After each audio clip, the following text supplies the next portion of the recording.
أعوذ بالله من الشيطان الرجيم. بسم الله الرحمن الرحيم. الرحمن علم القرآن خلق الإنسان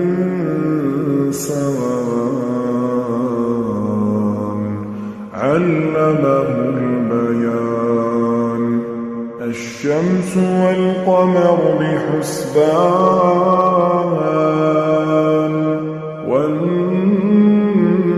والنجم والشجر يسجدان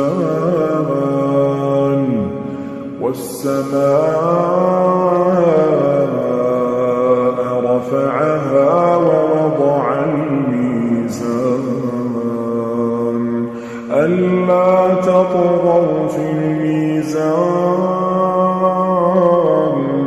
وأقيموا الوزن بالقسط ولا تخسروا الميزان والأرض وضعها للأنام فيها فاكهة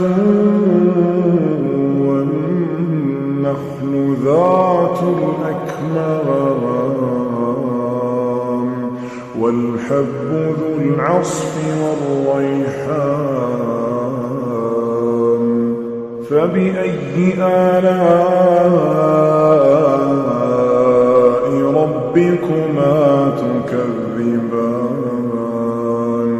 خلق الإنسان من صلصال كالفخار وخلق الجان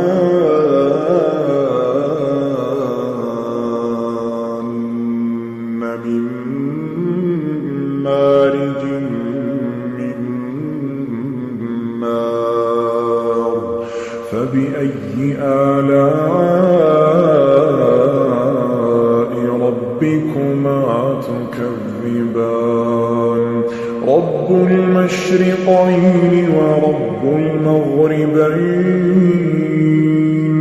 فبأي آلاء ربكما تكذبان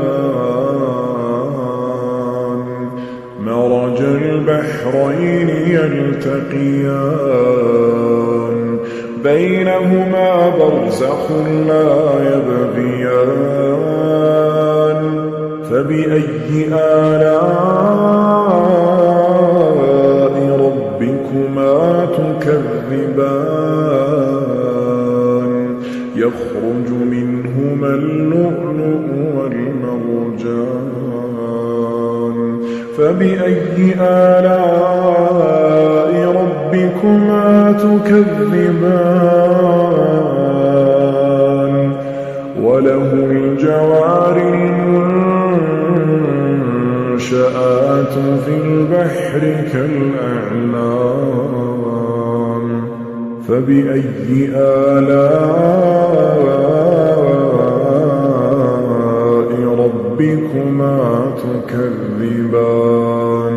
كل من عليها فان كل من عليها فان ويبقى وجه ربك ذو الجلال والإكرام فبأي آلاء ربكما تكذبان يسأله من في السماوات والأرض كل يوم هو في شأن فبأي آلاء ربكما تكذبان سنفرغ لكم أيها الثقلان فبأي آلاء ربكما تكذبان يا معشر الجن والإنس إن استطعتم أن تنفذوا من أقطار السماوات والأرض فانفذوا لا تنفذون إلا بسلطان فبأي آلاء ربكما تكذبان يرسل عليكما شواظ من نار ونحاس فلا تنتصران فبأي آلاء ربكما تكذبان فإذا انشقت السماء فكانت وردة كالدهان فبأي آلاء ربكما تكذبان فيومئذ لا يسأل عن ذنبه إنس ولا جان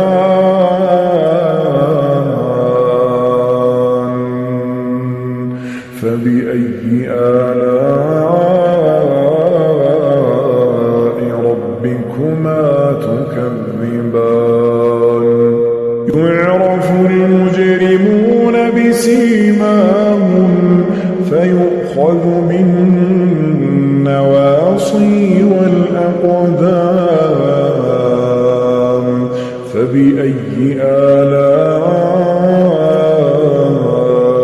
ربكما تكذبان هذه جهنم التي يكذب بها المجرمون يطوفون بينها وبين حميم آن فبأي آلاء ربكما تكذبان ولمن خاف مقام ربه جنتان فبأي آلاء ربكما تكذبان ذواتا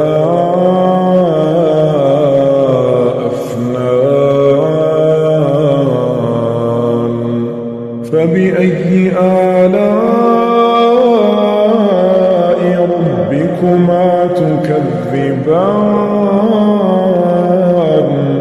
فيهما عينان تجريان فبأي آلاء ربكما تكذبان فيهما من كل فاكهة زوجان فبأي آلاء ربكما تكذبان متكئين على فرش بطائنها من استبرق وجنى الجنتين دان فبأي آلاء ربكما تكذبان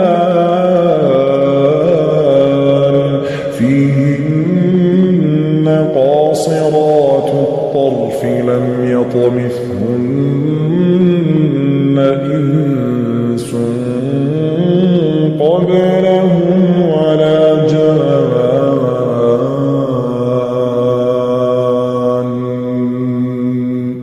فبأي آلاء ربكما تكذبان كأنهن الياقوت والمرجان فبأي آلاء ربكما تكذبان هل جزاء الإحسان إلا الإحسان فبأي آلاء ربكما تكذبان ومن دونهما جنتان فبأي آلاء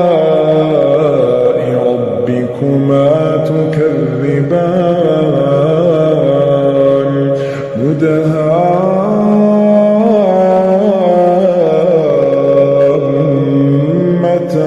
مدهامتان فبأي آلاء ربكما تكذبان فيهما عينان نضاختان فبأي آلاء ربكما تكذبان فيهما فاكهة ونخل ورمان فبأي آلاء ربكما تكذبان فيهن خيرات حسان فبأي آلاء ربكما تكذبان حور مقصورات في الخيام فبأي آلاء ربكما تكذبان لم يطمثهن إنس قبلهم ولا جان